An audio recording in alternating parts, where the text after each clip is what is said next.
I do remember the prices when straight after we launched the project and straight after we started talking about Istanbul Finance Center, which, to my delight again, was received very, very well by Right. our audience. And again, I'm really, really happy to say that quite a few of our clients at the time took our advice on board and Right. invested in Istanbul Finance Center. When I say invested in Istanbul Finance Center, I don't mean invested in the banks there, Yeah. but I mean invested in the residential property within the boundaries of the Istanbul Finance Center or immediately around Right. with access to Istanbul Finance Center.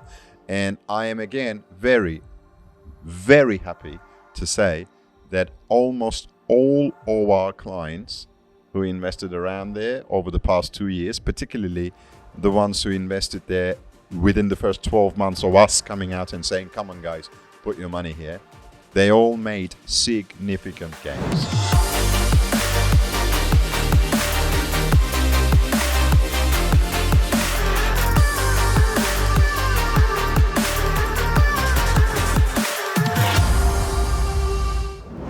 Hey guys, welcome back to another episode of Straight Talk. Today we are at our Istanbul office with Cameron Diggin. Cameron, welcome. Hello. How you doing? Very well, you? All well? Oh, well. Okay. Cameron says that the Straight Talks have become boring and the intro is the same and the opening is the same. Boring is not quite What? the word, but I think people got used to the straight talk format. So I think we should jig up our format a little bit. Maybe change the music, Okay. and change the faces that appear right at the front, at the intro Yeah. music. Because a few of those faces are no longer with the company. Well, that's correct. That's good. That's correct. But we want to keep the authenticity of We what do, yes, Straight we Talk do, is and what it represents. But let's ask the audience: are you guys for or against jigging up, as Cameron Diggin says? Jigging it up. Our Getting jiggy Straight with Talk, it. our Straight Talk content. If you are so, please leave your comments. Okay. Yep. That being said, Cameron Diggin, today we'll be talking about Istanbul International Finance Center. Okay. Now, this is a project that's been talked about for the past, 7-8 years if you're Turkish, but if you're an international, a foreign real estate investor, you must have been hearing about the International Finance Center for the past 2.5 to 3 years. Strangely, after we started talking about it. If you guys want to know more about what Istanbul Finance Center is, or if it is the first time that you're hearing about it, click up here to watch a detailed documentary that I made about Istanbul International Finance Center about 2 years ago, so you would have a more in-depth idea. But today, Cameron, we'll be discussing the progress of the construction of the Istanbul International Finance Center, how it has and it is changing the residential real estate industry around it. And I'll be asking you a few more questions about is it still a good investment? Okay. So firstly, I'd like to have a few words regarding the importance of the Istanbul International Finance Center in the future of Istanbul. I think International Finance Center, Istanbul International Finance Center, is not only important for the future of Istanbul, but arguably important for the future of Turkey as a whole. Mm-hmm. It's an area. As it says, it's a center whereby the most prominent and important financial institutions, including banks, Turkish Central Bank, and the Istanbul Stock Exchange, are picking up from wherever they are, from further afield as Ankara in the case of the central bank, and moving to a well-organized, well-structured center. Yeah. So now there are a lot of pros and cons for this, but certainly, in my opinion, the pros way outweigh any cons that anybody could make toward or against the finance center. Now, this is the first time I'm hearing the word con when it comes to Istanbul International Finance Center. Before it was actually put together, suggested by the current government, well, at the time it was suggested, going back some almost 10 years ago now, the opposition parties kind of, like opposition parties always do, they kind of said, oh, this is such a massive expenditure. It's such a massive spend, some of which will come out of the pockets of the taxpayer. So why are we doing? Didn't they say the why same are we thing doing for the this? airport? They said the for same the thing for the third bridges? airport. Well, sorry, for Istanbul airport, for the third bridge. Yes, For, opposition multitude of politics for project, you. yeah. I mean, we're not political No, at no, all. we're But not supporting. having said that, Yeah. the observation Yeah. is easily made that opposition politics, wherever you go in the world, is opposition politics. Yes. So yes, those were the cons. But when I look at it and all the projections given, which are still 100% in line with what we said at the end of 2019, Right. when we picked up Istanbul Finance Center as a residential area for foreign nationals to invest, and we put together an argument for it. 2 years, well, over 2 years down the line now, those arguments, I'm really delighted to see that they hold valid. Right. The progress in terms of construction and the delivery of the finance center, I am delighted to see that is spot on. Yeah. They have done exactly what they said they would do over the next 2 years. Well, we are 2 years down the line now. Yeah. And when we look back, yes, they have delivered what they said they would, which gives me full assurance that the 2023 opening date will be met. In other words, come 2023, Turkish Central Bank, Vakıf Bank, Ziraat Bank, Halk Bank, and Istanbul Stock Exchange, probably the most importantly, will be there. Istanbul Finance Center will be the financial home for these mega institutions of Turkey. And now, what are the pros? Well, certainly, massive cost saving. If I remember correctly, the analysis at the time, the proposal, when the proposal was made by the government, and this is going back 10 years ago, they were talking about something in the region of a few $1 billion a year cost saving just as a result of logistics and transport, Right. without accounting for time cost of money. Right. That outside just costs, actual tangible costs. And the proposition was, the proposal said that there would be a few $1 billion of cost savings per annum, Right. just because all these major financial institutions are hosted in one structured, highly structured and organized place. Like the In Ataşehir, Istanbul. Canary Wharf in Like the London. Canary Wharf, the City of London, the Right. Canary Wharf area where the HSBC Right. tower is. Well, in fact, the HSBC tower in this case is, I think, being replaced by the Halkbank tower. Right. Right. It actually looks, the whole place actually Looks very similar. Looks very similar, very dense, Right. rather overpowering as well. Right. With the towers and the bridges and 2 underground stations on either side and With the green hotels areas, and there's, hotels and shopping malls. Right. Rather overpowering, in fact. So I'm really, really delighted to see the progress, and I think there will be not only cost savings, but hugely improved efficiency, Right. business efficiency, communications, and overall, it's about efficiency again. Of course, and it's from the perspective of the creation of financial instruments and creating a hub where finance is being made and revised and innovated. Yes. Is actually a very solid proposition. And not only those banks that you talked about, but also foreign and domestic financial organizations will be moving in there. Yes. And now that we're talking about Turkey going forward, the projections for, the vision for 2030, 2053, we're talking about a cashless society. We're talking about crypto being integrated, a digitalization of the Turkish lira. We're talking about Islamic banking.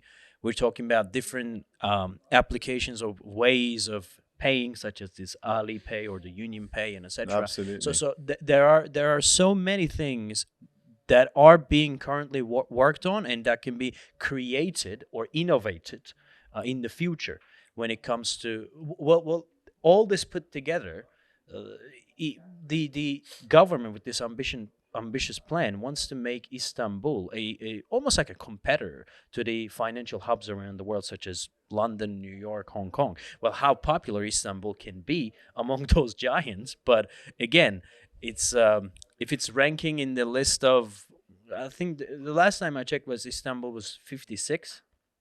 Way down on the list, really. Well, yeah, it is. It is. I mean, let's let's it face is. it. Yeah. So at least even if not going up to the top 5 or the top 10, but still it can be a good leverage for the city. I think what we really have to understand here is that, and this is something that we had covered in our 2019 documentary launch of the Istanbul Finance Center. Well, the kind of documentary style promotion that we did around the Finance Center back in end of 2019. Turkey does not necessarily set itself out to be a leader in the world of banking and finance as we know it, in the traditional centralized world of banking and finance. No, because for Turkey to actually grab that position, there are so many hurdles and so many hoops to jump over, which I don't believe is practical. However, what I see is going forward over the next 5 to 10 years, in fact, as early as that, I think the world and the face of international finance and banking will change. The digital banking and the call and the push toward decentralized solutions, such as cryptocurrencies, hosted on blockchain platforms, and now this metaverse is coming in. These are big things. And these things, just like the internet did 15, 20 years ago, these things will undoubtedly change the face of how we live our lives. Okay? And at the forefront of this change will be certain business segments, at the forefront of which, in my opinion, will be finance and banking. So there is an alternative way of dealing with finance and banking that is about to come. And as Turkey itself said out loud, they said, we want to be a dominant player in the alternative banking and finance.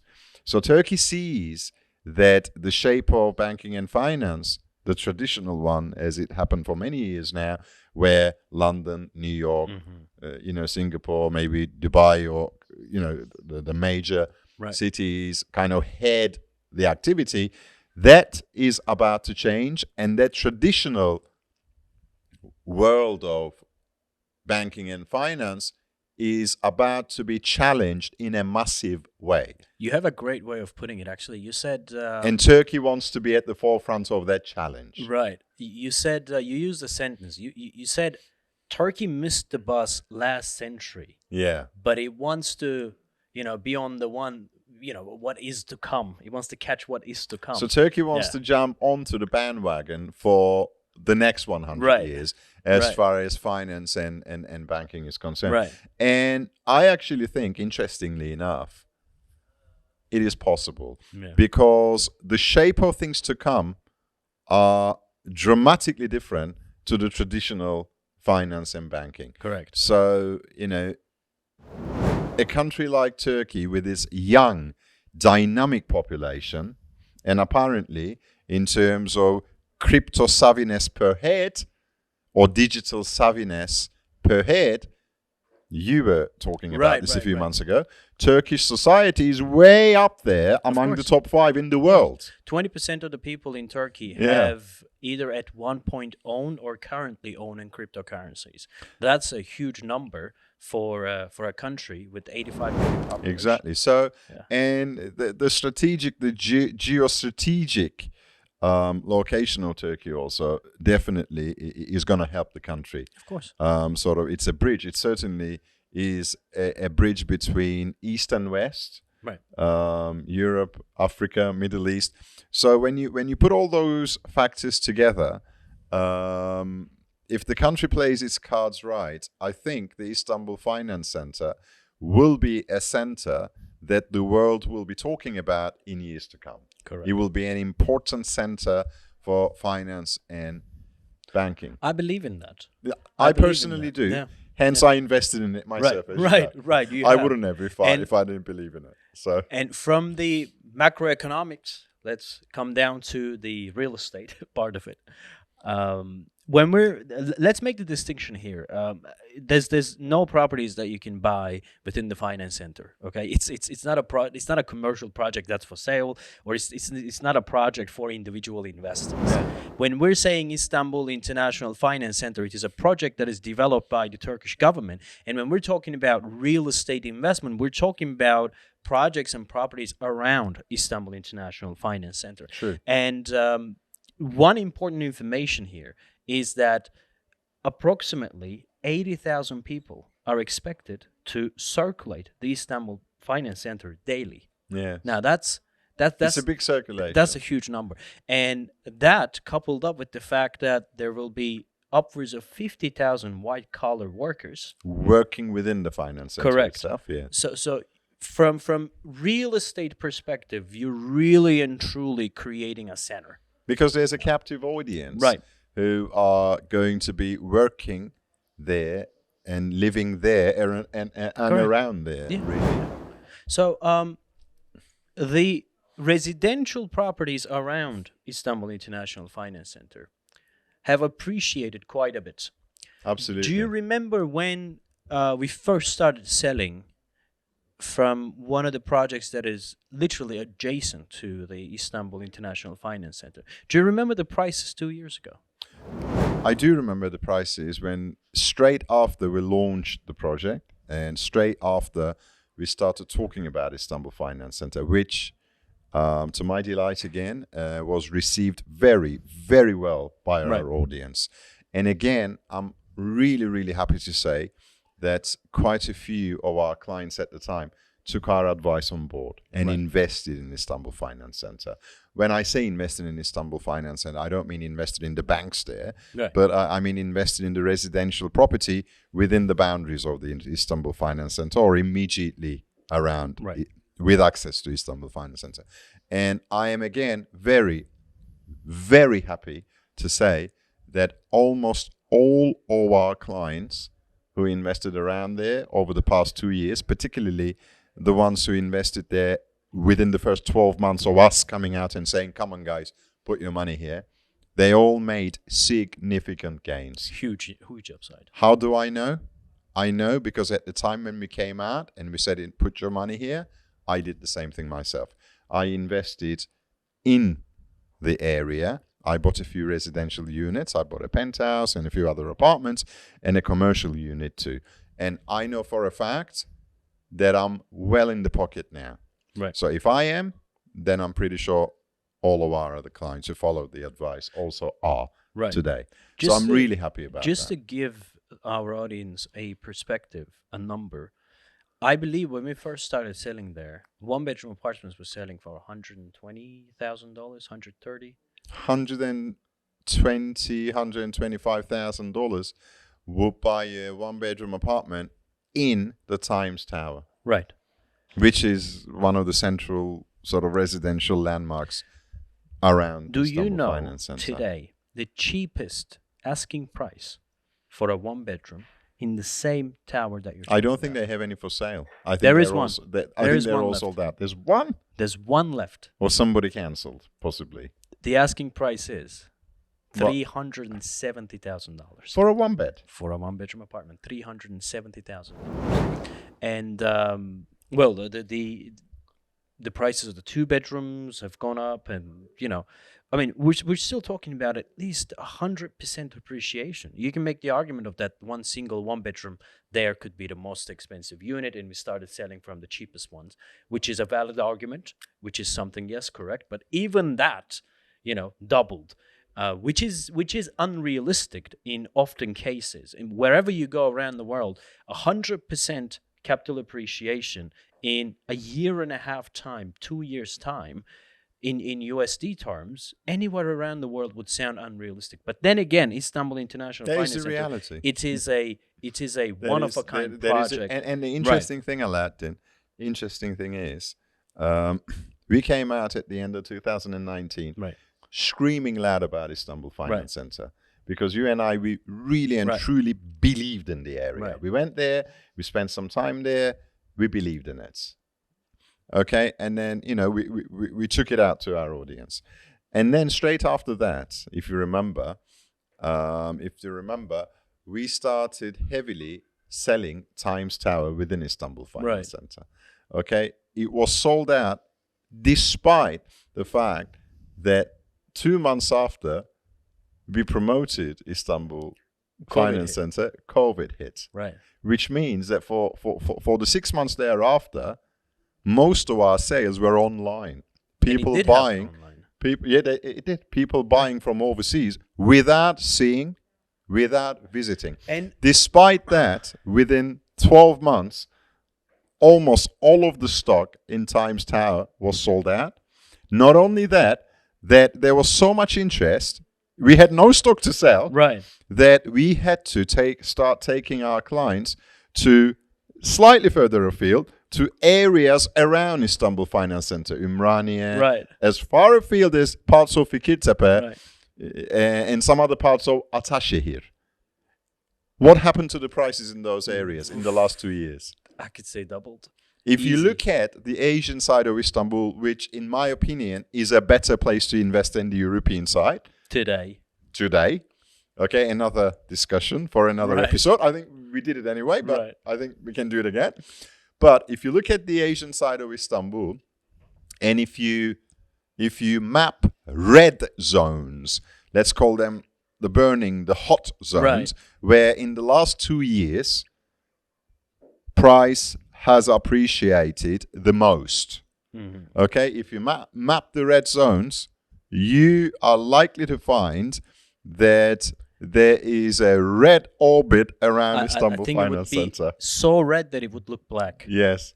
The Istanbul because International all Finance. those projects, all those developments that we moved on, not just us, when we started selling in these areas, almost all other agents who knew what they were doing, they also started pushing Istanbul Finance Center.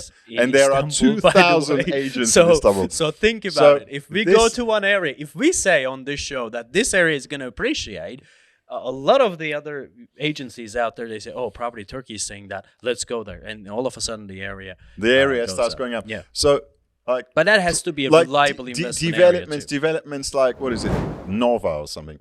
Right. I can't remember. Royal Nova. Sold in 6 months?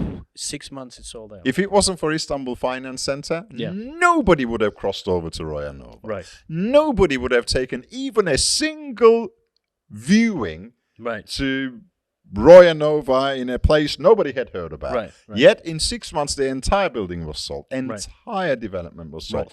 And it's just one example. Shemki is laughing over there because he bought into there himself, and he is laughing over there. Shemki, you bought there, didn't you? Well done, mate. By the way, I'd like to say this, and I think this will be let's appreciate our audience. I think this will be the first time we do this, but really and truly, thank you guys. I mean, you guys, when COVID hit, we told them, guys, come and invest here online, and hundreds of people invested online, trusting us, our company, and trusting the show. And I we'd really, really appreciate that. Yeah, I mean, that brought tears what to do my we have eyes. in Istanbul, in or around Istanbul Finance Center now? Do we have anything to sell? Well, most of our clients have been still writing in as to, we want to invest around Istanbul Finance Center. The truth of the matter is, the prices over there have not yet still matured, in my opinion. It's not still that all the opportunities are gone there. But there has been a very significant increase. Of course. Already, of course, I think. Which sort of pushed a portion of our investors away.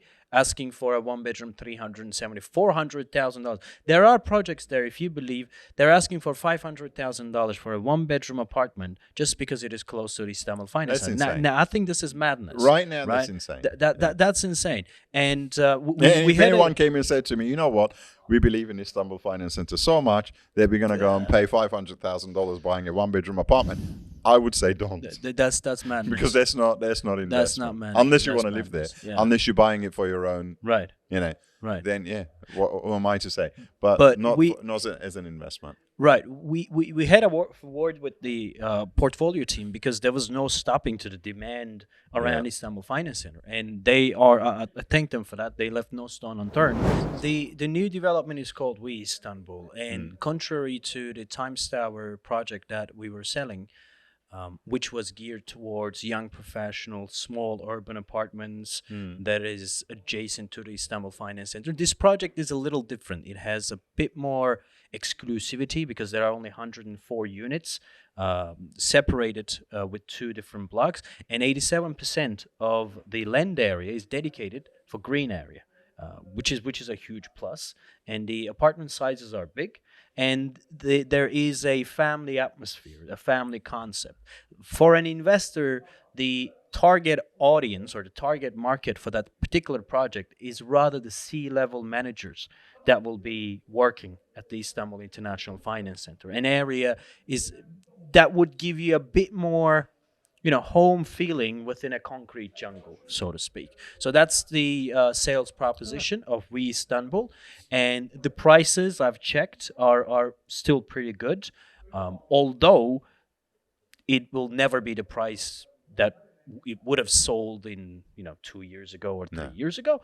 But still, considering today's where is the circumstances, level compared to Times Tower? Where is the price level? I think in the cash payments, if you're talking about cash payments, I'd say at least 25 to 30% cheaper.